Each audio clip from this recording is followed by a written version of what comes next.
अगर मैं आपसे कहूँ कि कलयुग सिर्फ समय नहीं बल्कि एक जीवित शक्ति है जो अभी इसी वक्त आपके जीवन में भी मौजूद है।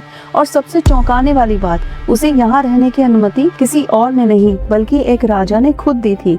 लेकिन क्यों और क्या वो गलती आज भी हम सब भुगत रहे हैं? शास्त्रों के अनुसार कलयुग एक युग नहीं है बल्कि एक ऐसी शक्ति है जो धर्म को धीरे धीरे कमजोर करती है। शास्त्रों में कलयुग को सबसे कठिन युग कहा गया है, लेकिन इसकी शुरुआत कैसे हुई ये बहुत कम लोग जानते हैं। जब तक भगवान श्री कृष्ण पृथ्वी पर थे तब तक कलयुग का नामो निशान नहीं था, क्योंकि जहाँ स्वयं श्री कृष्ण हो वहाँ अधर्म टिक ही नहीं सकता। लेकिन जैसे ही द्वापर युग समाप्त हुआ और श्री कृष्ण का स्वधाम गमन हुआ, उसी क्षण धरती पर कुछ बदल गया। एक अंधेरी शक्ति, एक काली परछाई धीरे धीरे इस संसार में प्रवेश करने लगी और वहीं से कलयुग ने अपना पहला कदम रखा। लेकिन सवाल ये है कि उसे यहाँ रुकने की अनुमति किसने दी? उस समय धरती पर एक राजा का शासन था, राजा परीक्षित। वो कोई साधारण राजा नहीं थे, वो थे महान अर्जुन के पोते और वीर अभिमन्यु के पुत्र। उनका जन्म ही एक चमत्कार था। जब वो अपनी माँ के गर्भ में थे तभी अश्वत्थामा ने ब्रह्मास्त्र छोड़ दिया, एक ऐसा अस्त्र जो जन्म से पहले ही जीवन को खत्म कर सकता था। लेकिन उसी क्षण कुछ ऐसा हुआ जो इतिहास बन गया। स्वयं भगवान श्री कृष्ण प्रकट हुए, लेकिन इस बार उन्होंने शस्त्र नहीं उठाया बल्कि एक दिव्य रूप धारण करके सीधे गर्भ में प्रवेश किया और अपनी योग माया से उस ब्रह्मास्त्र के प्रभाव को समाप्त कर दिया और उस अजन्मे बालक की रक्षा की। और तभी से राजा परीक्षित का जीवन साधारण नहीं बल्कि दिव्य माना जाने लगा।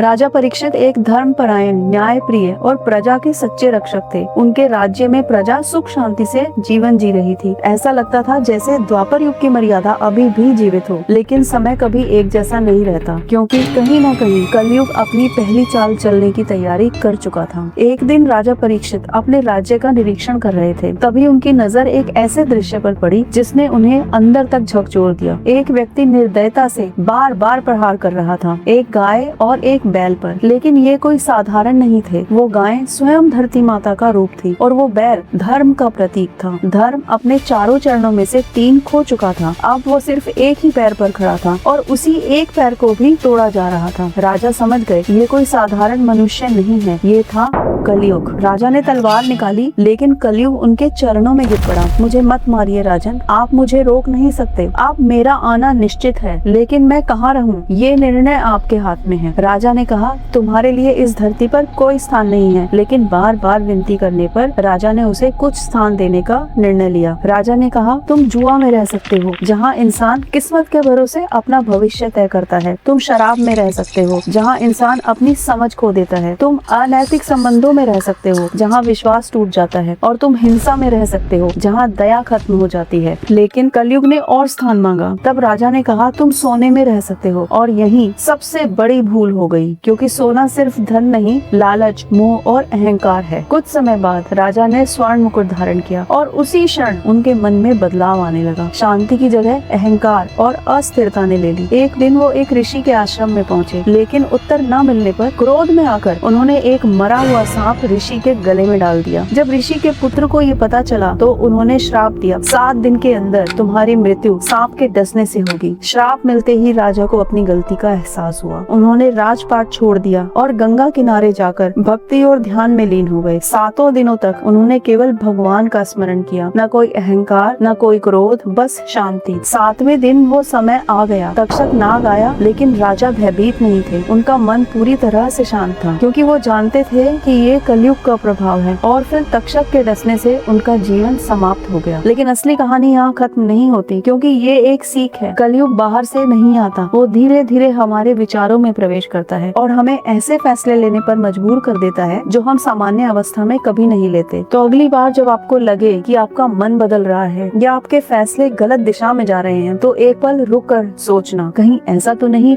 कि कलयुग ने चुपचाप आपके अंदर भी प्रवेश कर लिया है। क्योंकि कलयुग बाहर नहीं, हमारे विचारों में रहता है और जीत हमेशा उसी की होती है जिसे हम अपने अंदर जगा देते हैं। अगर ऐसी ही सच्ची और गहरी कहानियाँ जानना चाहते हैं तो चैनल को सब्सक्राइब जरूर करना, क्योंकि अगली कहानी शायद आपकी सोच बदल दे।